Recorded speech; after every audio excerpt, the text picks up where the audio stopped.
And at the same time, you get this reversion back to bloody politics. The Roman Republic begins to break down, and if you want to get into the office, you got to kill someone to get in. That's the sort of reversion back to the early tribal barbarism that the culture began in. And once that starts to happen, that's coming to an end too. And indeed, if it turns out that the government did assassinate JFK, that will be the beginnings of the enunciation of our slow reversion into these brutal politics of force, whereby the representative idea just simply breaks down.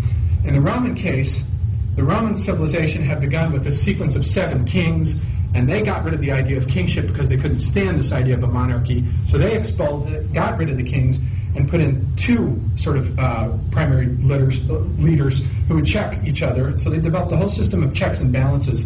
And we, as Americans, modeled our system of government on that check and balance system of the Romans.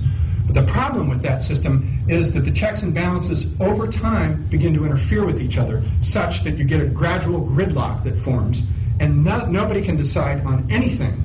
And the only way to bust that open is with bringing in force, violence.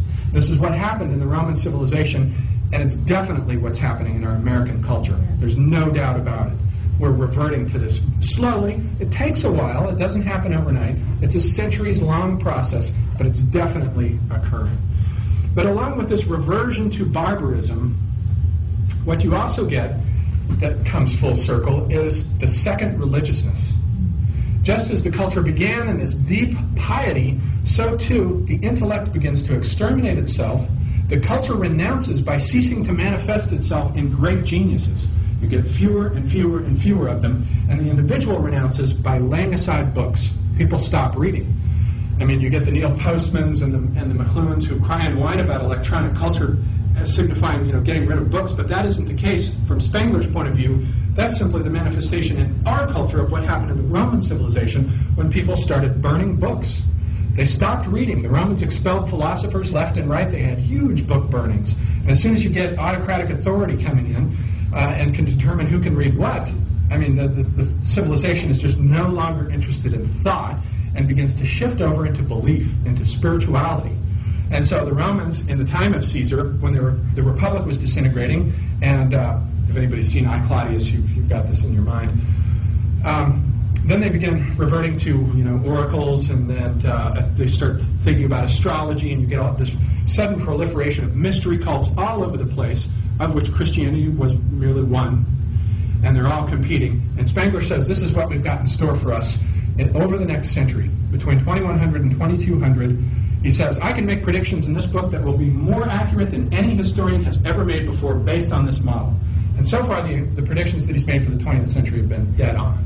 And the predictions that he's made for 2100 to 2200 are the reversion to Caesarism, the disintegration of Republican electoral politics, the rise of force politics, and the gradual fascination with the occult and a return of deep, profound spirituality as this whole thing begins to sink back into Mother Earth. And then as far as Spengler is concerned, our technology is something that came out of the soul of our culture, and as we die, our technological systems will gradually die along with us. So this is not a permanent thing here, any more than the little Greek machines were to them. He says, our civilization will lie in ruins one day, just as the Roman roads lie in ruins, and the gigantic aqueducts that they had lie in ruins. So too, this is what we have to look forward to, as a gradual extermination of populations and this sort of gigantic series of ruins. It's centuries down the line at that point. But he says that's where we're headed. So with Spengler, we get this wonderful pessimism about where we're headed. But that's not... It's kind of... Yeah, it depends on how you look at it. I mean, one of the reasons people don't read Spengler is because it's so gloomy. But the other reason is because it's so difficult to read, because he talks about everything simultaneously. And the paragraphs are so dense, as they are in Steiner. It's really difficult to move through it, except by being very persistent about it.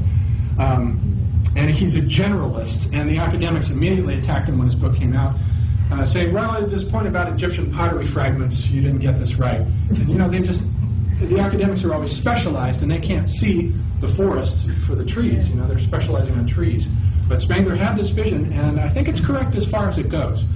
But with Gebser tomorrow, it'll be interesting because we'll see how Gebser it comes in the generation after Spengler, reads Spengler and says, I've got a better idea, and one that's more optimistic and an idea that beats Spengler. But I think what we've got here is a sort of, what we're going to end up is a sort of combination of Spenglerian pessimism and Gebserian optimism. But we'll see, Gebser kind of goes back to the theory of the evolution of consciousness and shows these gradual structures of consciousness and how they change, and how what Spengler identified as the emergence of this slow second religiousness and the disintegration of culture forms in the 19th century, Gebser identifies simply as a restructuring process for the birth of a new mutation of consciousness, which is in the process of going on right now.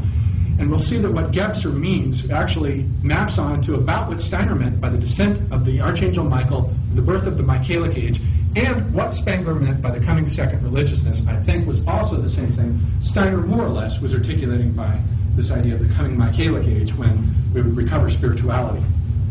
So I think these men, we'll find, are all in agreement with respect to the idea that something new is transforming itself through this wreckage that we're going through. And that brings us to about as far as I wanted to go today.